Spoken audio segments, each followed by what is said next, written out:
Hello everyone, welcome back to Funkotastic Friday. Thank you all to my viewers for all the support y'all been giving me. Sorry about the delay. Once again, I have been fighting my allergies. Throat's all clogged up, so yesterday I just wasn't able to record without absolutely coughing my head off. So rather than have one of those videos where I was constantly coughing, I was hoping that today, and successfully my hope came true, to where I would feel a little better to be able to record. So thank y'all for your patience. I'm sorry once again for the delay, but enough of apologies. Let's get right to it. Today is the second installment of Family Funkotastic Friday. Granted on Saturday, so stick with me here. Today I want to be talking about a singular family person. It's not really a group like I did in the last video. I'm going to be kind of ranging back and forth between like family group pops and then a very family person, like very big about family pop. Sorry. But today, if you couldn't get the hint from yesterday from my Instagram post, if you haven't followed me yet, go ahead and add me now, J-Hysteria 23 on Instagram. Follow me there. You'll get little heads up as to when my videos will be posted with little hints as to what they are. Also, you can look back through some of my old posts about the stuff I used to post about, you know, my daily life, just random things that I thought would be nice to share with everybody else on Instagram.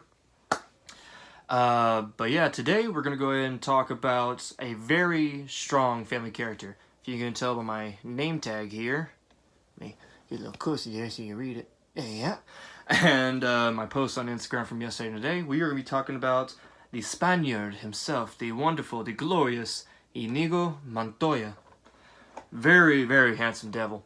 Inigo Montoya is from The Princess Bride, which was originally a novel in 1973 written by William Goldman and later portrayed in 1987 as a movie by Rob Reiner.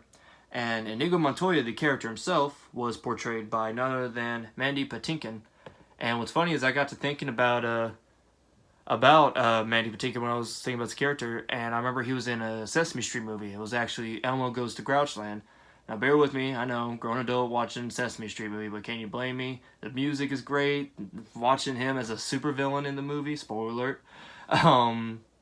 It was just a great time. I honestly recommend watching it, even if you are, you know, not at that learning age anymore. It's still really great songs. But yeah, we got Inigo Montoya here. He's got his glorious hair, his Spaniard mustache. As you can see, I've been growing my hair out too.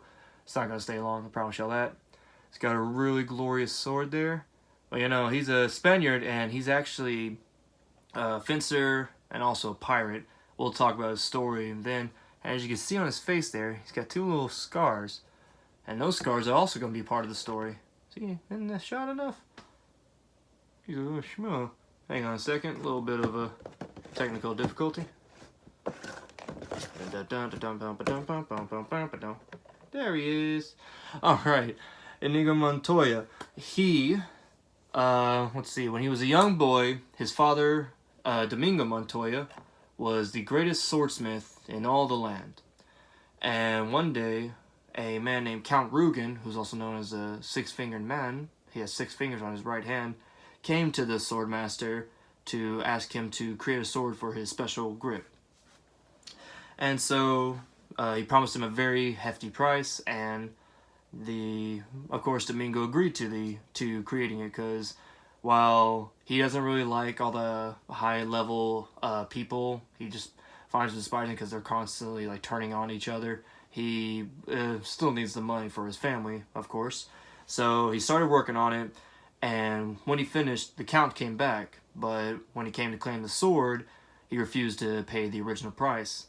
So even though Domingo wasn't really worried about, you know, getting that money too badly, he still refused to give it up to the Count because he just didn't enjoy the way that the Count reacted when he saw the sword, because this is the finest sword Domingo ever created, and the Count just kind of looked at it like it's just another weapon to use. But sadly, since Domingo refused, the Count killed him. And young Inigo Montoya, he was around 11 years old, I believe, at the time. He challenged the Count, took him on fencing. Of course, the Count, being as experienced as he is, disarmed him, and within a minute. But since the Count was impressed by Inigo's skillship at such a young age, he decided to let him live, but not without leaving scars on each of his cheeks. And so then he also just didn't see the sword being worth taking, so he left it with Inigo. And so now Inigo is fatherless, he's an orphan, so he moves in with his father's friend, who is another swords crafter, and spends most of his life training, learning how to become a better fencer. And through the years, he became a wizard. And in the fictional community of fencing, well, not fencing isn't fictional, but in the fictional world of Florin, I believe the land is called, where Inigo grew up, he became a wizard, which in that world is basically a class above master. So not only did Inigo master fencing, but he came above a master. He's like a wizard, grandmaster basically. He's like magic with his sword. But yeah, no, he became a master, and now he felt ready to take on the Count. So he spent more years hunting, trying to figure out where the Count is and how to confront him. After a couple years, he decided, after not finding the Count, he started to give up and sadly gave in to depression and alcoholism. Not too long after, a Sicilian came by, told him there's a job that he needs done. And this Sicilian, his name was Physique. I believe his name is Physique? Something like that. If you have seen the movie, or if you haven't seen the movie, but you know about people who do plenty of references movie, he's the one who goes, "Inconceivable!" He joins him and a Turk giant named Fezzik. I forget sometimes. It's been a while since I've seen the movie, so shame on my part. My apologies. But basically, they join together, and the what they've been hired to do is to kidnap the princess bride, Buttercup, and take her somewhere and kill her, make it look like a rival kingdom did it. And while they didn't know who the person that hired them was, it was actually her groom-to-be to become king, Prince Humperdinck. I wouldn't want to get married to a guy named Humperdinck either, so props to Buttercup for keeping true. Yeah, no, kind of messed up. He was just basically in it for the fortune. But on their journey of kidnapping Princess Buttercup, they notice somebody's following them. Actually, Inigo himself notices it, and he's curious. So he asks the Sicilian, "Are you sure we're not being followed?" He says, "No. Why would we be followed?" And of course, it turns out they have been followed across this ocean by a random person. They can't even tell who it is, but it's a single-man boat, so it's only one man coming after them. So they go do their best to escape. They get to the top of a cliff, and once they get to the top, this man in black is following behind them, climbing up the rope, but they're so far ahead that it's going to take them a little bit to get there. Once they get to the top, the Sicilian demands him to cut the rope. He cuts the rope falls. Turns out the man in black was able to hold on to the side of the cliff as the rope fell. So Inigo, being the honorable man that he is, decided to give the man a chance to climb up the rest of the way for being able to hold on so greatly and not give up on this detail. Once the man in black came up, Inigo gave him some time to rest. Again, honorable swordsman. He's one of the best there is, so he's wanting to fight this guy at his best.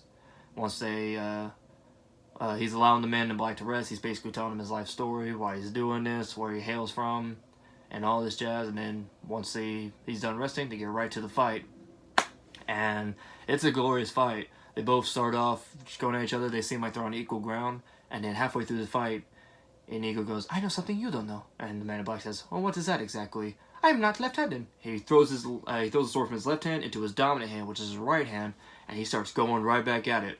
But the man in black has a surprise too. He's actually right-handed too, so then it just equals right back up. And it's a really great fight. I honestly recommend watching this movie, not only for that sword fight, but for the entire story itself. It's amazing. As they're fighting, Inigo ends up losing after a long fight, but he didn't get killed. The man in black was very impressed by his skills. They ended up just knocking him out. And the man in black, spoiler alert in case you haven't seen the movie, is also the main character, the main love interest for Princess Buttercup, Wesley. And he's here to come and rescue her because he heard that she was getting married. And while she doesn't know he's the man in black, he's basically like giving hints here and here that, like, how could you do this to this poor boy? And Yeah, no, it's a great story. It's a crazy little thing going on. But then, of course, Wesley and Buttercup get captured. And a bunch of stuff happen. Wesley gets tortured. Buttercup is threatening to kill herself on the night of the wedding if Wesley doesn't come to rescue her. And in the meantime, Inigo, after losing the fight, just went back into depression and alcoholism. And while he's being forced to clear out the town, one of his old buddies, the giant, met up with him and basically kind of talked him out of it. And this is actually the best part of the movie, the raiding of the castle. Inigo, the giant Turk, and Wesley. But at this time, Wesley is basically paralyzed because he was being tortured by a machine and he was mostly dead. Which apparently you can still be brought back from if you're only mostly dead. So in the raiding of the castle, about halfway through, the Count appears. And he has a couple of guards with him. And Inigo's standing there with Wesley and the Turk. They're trying to find the princess. And the Count sends his guards towards Inigo, takes him down without any sort of issue. And so he gives a look to the Count, basically gets his battle stance ready. When the Count starts ready himself, he turns and runs the other direction. Inigo chases after him. The Turk leaves Wesley to come help him chase after the Count, after the Count basically blocked him up by a wooden door and locked it, of course. Turk came in, smashed the door down. Inigo's like, thank you. Charges in. And, of course, since the Count is plenty far ahead after being able to close the door on him, he's waiting in like a dining area. Once Inigo comes around the stairs, he throws a knife, lands right in Inigo's stomach, and he crashes down. And sadly, Inigo's basically at his end, and once he reveals to who he is to the Count tries to kill him after like congratulating him on making it this far. He goes to strike at Inigo. Inigo blocks it with a sword, goes into his shoulder. Count gets upset, strikes again, Inigo blocks and throws it into his shoulder. And this is the most intense part of the movie because once Count comes in for another strike, Inigo starts getting up and he starts repeating again and again. And this is one of the most famous lines from the movie. Hello, my name is Inigo Montoya. You killed my father. Prepare to die. He has waited his whole life to say that to the six-fingered man, the man who killed his father, and is just ready to take him down. And like I said, he is repeating this, and the more he repeats it, the stronger he gets. And so finally, once he starts spooking the Count enough, he's able to disarm him, stab him once in the shoulder, stab him again in the other shoulder like he did him, and then the Count, of course, starts begging for his life because my man's a coward. And he's saying, I will give you anything you want. And he's saying, Inigo says, women, slices one cheek. Yes. Money, slices the other cheek. Yes. And then, I forget how it fully plays out, but I remember the Count goes to attack Inigo again with like a dagger. Inigo blocks, stabs him in the gut, and says, give me back my father, you son of a beep. No cursing on this show. And I tell you, that was absolutely my favorite part in the movie because Inigo got his revenge for the death of his father. He took down the Count and basically helped Wesley get with his princess bride and fall in love. And happily ever after, of course. Some of you may be wondering why... Well, some of you may not be wondering, but honestly, some might ask, like, why Inigo Montoya? Because he's just driven by anger and vengeance. How does that make him a family man? Yes, the path of vengeance and anger is always a dark one, but it's the love for his father, the passion he feels to not only better himself as a man, which his father would have wanted, but he just is able to not only better himself, but to also get back the one thing that was taken from him. The life of his father, he was able to take the man's life that took it. But yeah, again, the path of vengeance is never a good one, never a clear one, but he stayed true to who he was. He always kept honorable. He never threatened the life of another unless his life was in danger. He always kept true to his quest and kept true to his father, because that is the name of Montoya. Alright, that's the review for today. Thank you all so much again for joining me in for this Family Funkotastic Friday. Sorry for the delay. I promise it will not happen again. If it does, then we'll see what happens, you know. But yeah, tune in next week for next Friday. We'll see what happens next. Is it going to be another group set of pops? Is it going to be another singular family man pop? Who knows? We'll see. Alright, don't forget to leave a like, comment, and subscribe. Hope y'all enjoyed. I'll see y'all next time.